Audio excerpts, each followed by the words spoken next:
आम्ही तुमच्या दोघांवर अविश्वास दाखवलाय, पण यापुढे असं काहीही होणार नाही। काका, तुम्ही जे काही करत होता ते संपदाच्या काळजीमुळे करत होता आणि आम्हाला माहिती होतंय की तुमच्या मनात काही वाईट नाहीये आणि आम्हाला माहिती आहे की तुमचं केवढं प्रेम आहे, त्यामुळे अशी माफी वगैरेची गरज नाहीये खरंच। शिवा, अगं तू तर माझी मुलगी आहेस, जे काही झालं ते व्हायलाच नको होतं, पण आता जे झालं ते झालं, यापुढे असं होणार नाही। बास बास बास, हा विषय आपण इथेच थांबवूया। पण तुम्ही कसला विचार करत होतात? हेच गुन्हेगार कुठे आहे, कोण आहे? 100% कोणीतरी जवळच आहे। अरे पण आशू, पोलिसांना पुरावा मिळाला की आपल्याला कळेलच ना। बघूया काय होतंय।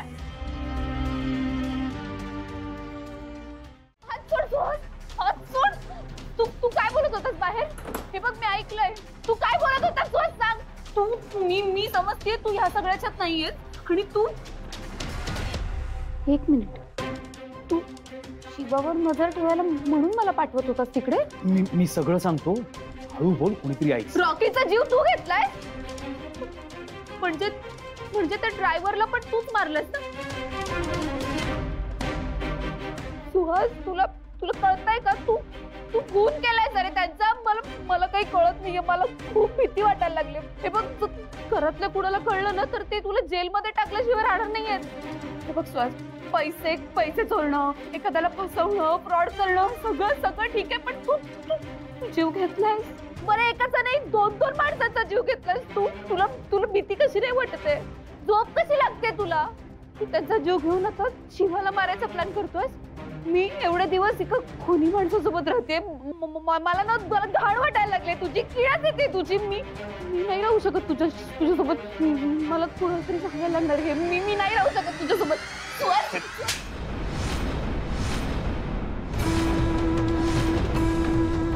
कप, एकदम कप। मचमच नुसती, अरे जिभेला लगाम घाल जरा। काय करणार आहेस? खाली जाणार आहेस? मला सांगणार आहेस?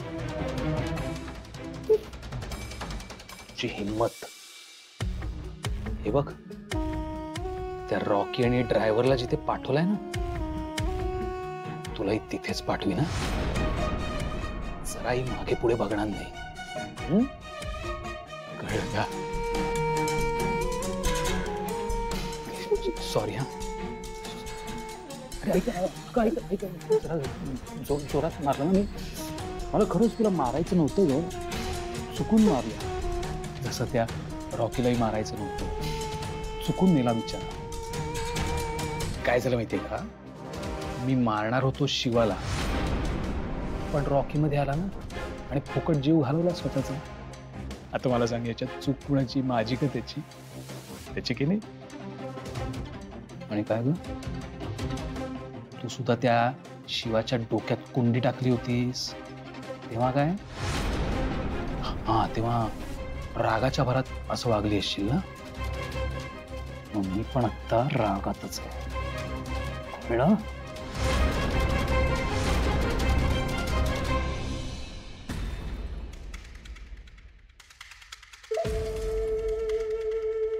देसाईंचा जावई म्हणून या घरात आला, आणि या घरात कुत्र्याची तरी किंमत आहे मला? हा नाही, तुझ्या आईने मला अपमानित करून घराच्या बाहेर काढलं, आणि तुझा तो म्हातारा रामभाऊ, त्याचं ते पोरग आशू बिनकामाचं, अरे शिवाशिवाय तो काहीच करू शकत नाही, आणि अशा पोराच्या हातात कंपनी दिली आहे। माझं काय, मी काय घरातला शोपीस? अरे या देसाईंचा जावई आहे ना मी, तुझा नवरा आहे ना। शिवाला तर मी जिथे पोचवायचं तिथे पोचवणारच आहे, मी काही गप्प बसणार नाही। पण तूही लक्षात ठेवा, हे सगळं कोणाला सांगायचा प्रयत्न केलास ना, काय तुझ्या सकट सगळ्या देसाई कुटुंबाला मी संपवून टाकेन. 3 ढगात पाठवून. प्लीज. काय आता बोल ना. आता का गप्प आहेस? आता बडबड ना. आता का वाचा बसली? बडबड. जोपर्यंत तो माणूस सापडला जात नाही ना तोपर्यंत मला डोकं शांत नाही होणार आहे. आणि मला यासाठी एकच ऑप्शन दिसतो. काय होतंय सांगशील मला? आशू हे बघ, हा जो कोणी माणूस आहे ना तो शांत बसणार नाही. मला माहितीये पोलीस त्याचा पाठलाग करतात, त्याला शोधण्याचा प्रयत्न करतात, पण तू स्वतःला वाचवण्यासाठी वाटेल ते करू शकतो. अरे तू बघितलं ना ड्रायव्हरला किती सहज मारून टाकलं त्याने. आणि त्याला माहितीये आपण त्याच्या मागे आहोत, तर तो माझ्या जवळच्या लोकांना, मला सगळ्यांना त्रास देऊ शकतो, कोणालाही मारण्याचा प्रयत्न करू शकतो. पण तू बॅग का भरलीयस हे मला सांग. मला असं वाटतं की मी आता इथून निघून जाते, सगळं सॉल्व्ह करून परत इथे निघून येते. म्हणजे कसं होईल की तो माणूस घरच्यांना त्रास नाही देणार आपल्या. तू डिसिजन आपलाच घेतलाय. तुला काय वाटतं आम्ही तुला जाऊ देणार आहे असं? ठीक आहे, मी बाहेर जाऊन सगळ्यांना सांगते, सगळ्यांना समजावीन काही गोष्टी. मला माहितीये भाऊ मला समजून घेतो. कोणी सपोर्ट नाही करणार तुला, एस्पेशली भाऊ. जशी आमची सेफ्टी महत्वाची आहे तशी तुझी सेफ्टी महत्वाची आहे. अशी तुला नाही कळते माझ्या मनात काय चाललंय? मला कळतंय तुझ्या मनात काय चाललंय, मी समजू शकतो. पण बघ शिवा, असं काही होणार नाही. हे जे काही करायचंय, जे काही ठरवायचंय, जो काही डिसिजन घ्यायचा आहे तो आपण एकत्र घ्यायचा आहे. आपण एकत्र राहिलो तर आपली स्ट्रेंथ वाढेल. मी बोलतो पोलिसांशी. ओके, बघतो ते इन्व्हेस्टिगेशन कुठपर्यंत आलंय. आणि तो माणूस कोणाचं काही वाकडं नाही करू शकत, कळलं का? एस्पेशली तू इथे राहत असताना आपल्या घराकडे कोणी वाकड्या नजरेने बघणार नाही.